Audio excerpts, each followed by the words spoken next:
थक चुकी थी, फिर सुबह की उठी हुई थी और सुबह मुझे फिर से ऑफिस जाना था, इसलिए कमरे में आते ही मैंने कपड़े तब्दील किए और बेड पे लेट गई।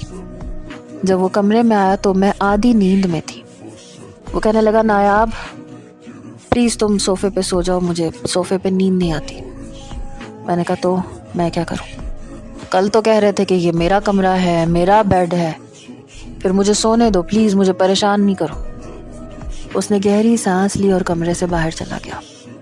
उसके बंगले में कमरों की कमी नहीं थी, शायद किसी और कमरे में जाके सो गया था।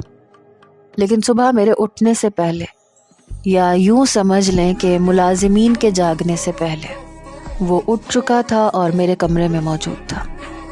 दरवाजे के बंद होने की आहट पर मेरी आंख खुली।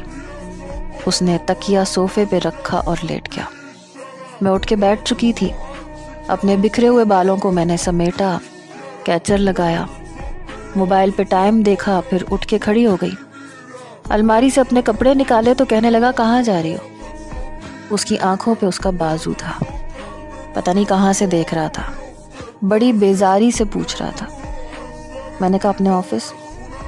तो कहने लगा, आज के बाद से नहीं जाओगी। मैंने हैरत से उसे देखा। मैंने कहा, क्यों नहीं जाऊंगी?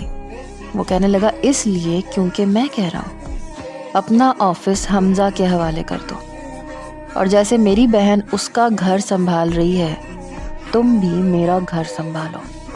मैंने कहा, तुम्हारी बहन मेरी तरह नहीं है, मैं वर्किंग वूमेन हूँ। वो कहने लगा, नायाब मैं बहस नहीं सुनना चाहता।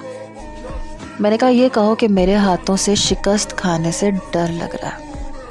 मेरी बात सुन के उसने अपनी आंखों से बाजू उठाया।